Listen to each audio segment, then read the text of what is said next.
कांग्रेस की दिग्गज नेता आयरन लेडी के नाम से मशहूर पूर्व नेता प्रतिपक्ष स्वर्गीय इंदिरा हृदयेश की तीसरी पुण्यतिथि के मौके पर कांग्रेस पार्टी द्वारा श्रद्धांजलि सभा आयोजित की गई।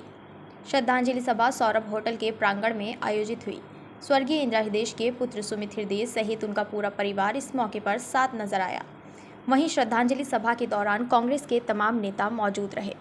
इस दौरान कांग्रेस के कार्यकर्ताओं ने शहर के विभिन्न क्षेत्रों में उनकी याद में आलू पूरी का प्रसाद वितरण और वृद्ध आश्रम में लोगों को ज़रूरत का सामान सहित फल वितरण किया।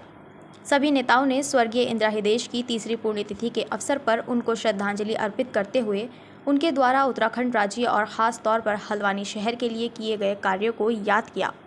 सभी वक्ताओं ने कहा, इंदिरा हृदयेश मजबूत नेतृत्व करने वाली नेता थी जो किसी भी परिस्थिति में पीछे नहीं हटती थी।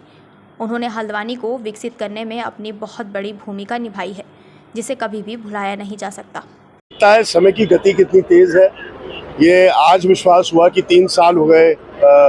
ऐसा लगता ही नहीं है कि माताजी हमारे बीच में नहीं है, लेकिन वो बहुत बड़ी प्रेरणा बनकर और एक बहुत बड़े कीर्तिमान को स्थापित करके और जो नए आयाम उन्होंने अपने इस विकास के रास्ते पे, संघर्ष के रास्ते पर कायम करे, उन पद चिन्हों पर हम लोग चल पाएँ, ऐसा हम सब आज के दिन संकल्प भी लेते हैं, कोशिश भी करते हैं। और सर्व समाज के लिए दलगत राजनीति से ऊपर उठकर जो उन्होंने कार्य करा, जो उनकी स्वीकार्यता थी, जो उनकी संसदीय ज्ञान था, प्रणाली थी, वो किसी से नहीं छुपी। और आज के दिन अवश्य हम लोग भावुक हैं, लेकिन अवश्य उनको याद करके उनके बताए हुए रास्ते पर एकजुटता के साथ क्षेत्र के विकास के लिए, प्रदेश के विकास के लिए, प्रदेश की हित की लड़ाई लड़े, ऐसा मेरे सबसे अनुरोध है।